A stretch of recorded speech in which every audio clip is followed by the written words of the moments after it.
today I'm going to show you how to use what I call the ultimate texture. The reason I call it the ultimate texture is because it's something that I use on a lot of my images, studio images, newborn digital backdrop, all sorts of things. And I use it to clean up backgrounds really in a less time consuming manner than cleaning up dust and trying to get rid of things like banding or creases, using the clone tool, etc. So the texture, what it does when added to an image, it gives it more of a fine art feel. What it also does, it's a little bit of cheating and it replicates having one of these painted backdrops. What I have found over the years when I buy texture packs is there's always 20-30 textures in there, but not many of them are actually usable, especially with portraits, unless you're going for the sort of grunge urban look. So I wanted something which is a gentle texture, which actually works really well with studio images, and this is what I have here. I've also included a few other versions, but you can create your own versions of this by just opening it, going to, for example, you can go to levels or curves, but hue saturation is a really good one because you can just go to colorize and then you can save various versions of this and probably reduce the saturation a little bit. So if you shoot on blue a lot, you could save this. So when you have a blue backdrop that's got a bit of banding on it, you've got a blue one already saved that you can use with it. In fact, I'll do that now. I'll go File, Save As, Default Texture, Blue. And you can do this yourself. You can have various ones that you use. So let me show you how I use it with my studio images, both to enhance and to correct. So this is a pregnancy image on grey. And you'll see there's a couple of issues here. One is we've got banding, the pesky banding that you can probably see a little bit more if I just use the saturation slider. Can you see how bad the banding in there is? So you might not see it on your screen, especially if you're not calibrated properly, but you'll see it in print and it'll be very frustrating.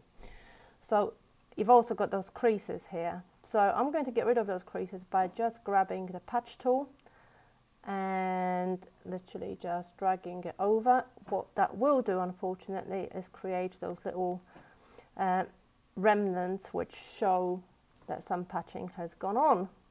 But if you use the texture, what that will do is that will get rid of that straight away. So let's go to the texture. I'm going to use the darker grey one here, and I'm just going to literally pop it over the image. So now we have two layers, bottom right you can see, and I'm just going to go for the blending mode. I'm changing the blending mode of the top layer, the texture layer, to soft light. And what you can see, that now has completely fixed not only the banding problem, but also got rid of those little artifacts here. I mean, they're still there, but they won't show, they just look like part of the texture. So you can play with opacity here. Also, it's not essential that you use soft light blending mode. You can go to overlay for a stronger look. You can go to multiply and just use it like this. But obviously, whatever gets rid of the problem for me, whatever works. And in this case, is soft light at almost full throttle, about 70. There we go. Yeah, 90%. Oh, let's go for 100. So obviously the problem now is that the texture is over the subject, so we need to mask her off. So I'm going to go to bottom right and just click on the mask layer. Grab a black paintbrush. So you do need to know how to use layers and layer masking for this. And I'm just going to reveal the original subject from underneath. She's been edited. And that doesn't have to be an exact science, just be careful that you don't actually do what I've just done there and you see a halo. And you can be a lot more precise, and you know, if you want to, you can zoom in and just go over the edges, but what I find that's not always necessary because that texture on skin is actually very, very gentle. Obviously here you can see that it does need masking off. And once you've done that, here is a before and after. Yeah, it really has made a difference to this image. It's given it a more fine arty feel, but it's not a ridiculous texture that's got loads of cracks, inconsistencies in colour or anything like that. Now if you wanted to, you can click on the texture itself and now go to image adjustment, hue saturation, click on colorize and actually add a tone to the image if you wanted to. You can just change the colour of the background. Just make sure if you do that you do mask off properly.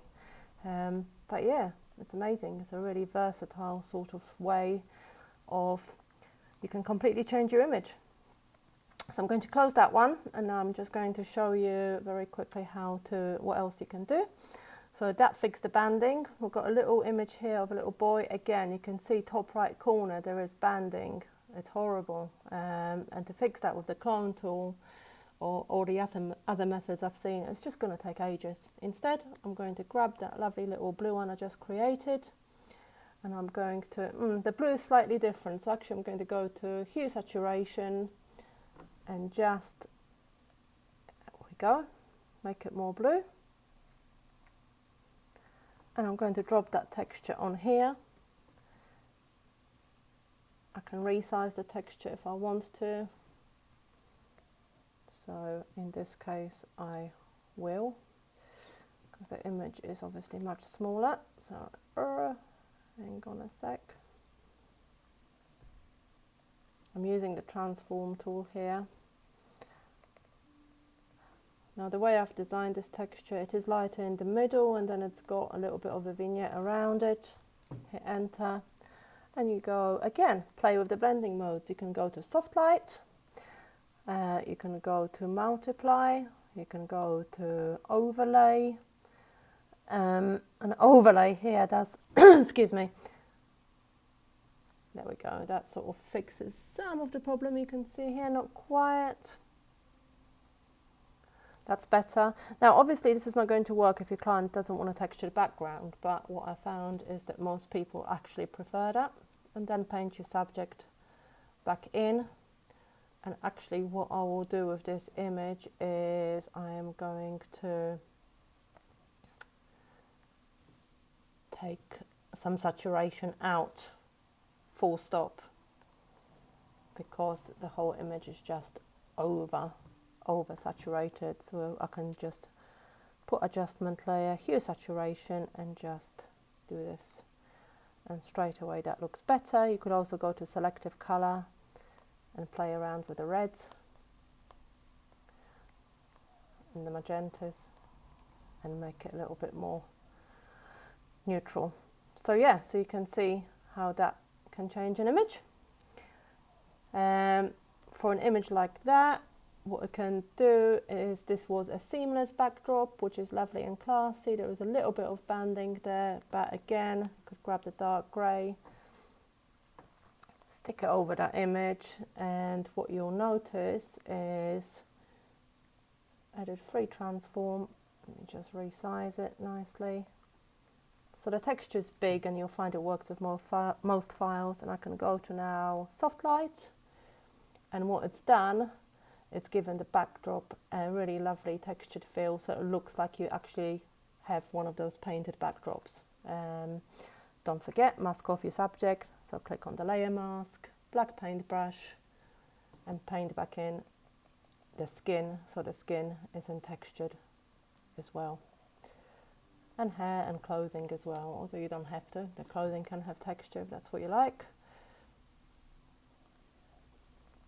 But yeah, you can see what difference that's made. I could go to overlay, make it even stronger. Screen, I don't think it's going to work here. No, it doesn't. Multiply, no, the image is too dark. So yeah, so soft light or overlay. So you need to play with the blending modes to see what it does. And lastly, I'm going to show you on a pregnancy image how you can use it to enhance the image. So here I will probably grab the dark brown one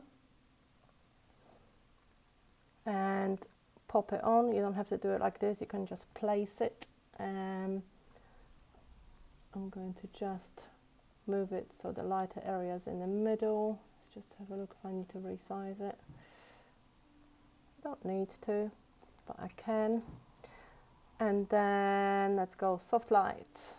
Okay, so look, before after. Straight away it has more of a fine art feel. Multiply is a little bit too much, although you could go multiply. Overlay is probably a little bit much for me. So yeah, so again for me soft light is the blending mode that tends to work best. And then you just need to paint the skin back in. And remember, don't be afraid to go to this layer, make sure that you've got the actual texture layer selected. And if you want to, you can now play around with the whole colouring of the image. But yeah, I love this texture. It's brilliant, it's very versatile, and it works on both colour and black and white images, although I prefer to apply it to the colour image and then to the black and white after. But here, for example, it's a black and white image. You can see the banding, bottom left, top right, and I didn't see that until after I made it black and white. So I'm going to grab my texture, pop it on this image. Okay, resize it. And now I'm going to go to multiply. See, multiply is quite nice on that one. Let me just mask the subject in.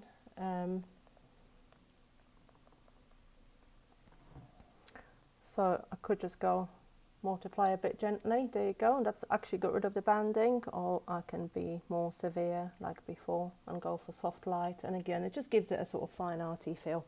So yeah, so this texture is my favourite. It's very versatile, very usable, and hopefully it will help you with both enhancing your images, but also stuff like getting rid of banding and covering up any sort of messy patching or cloning. So I hope that you enjoy using it. Take care.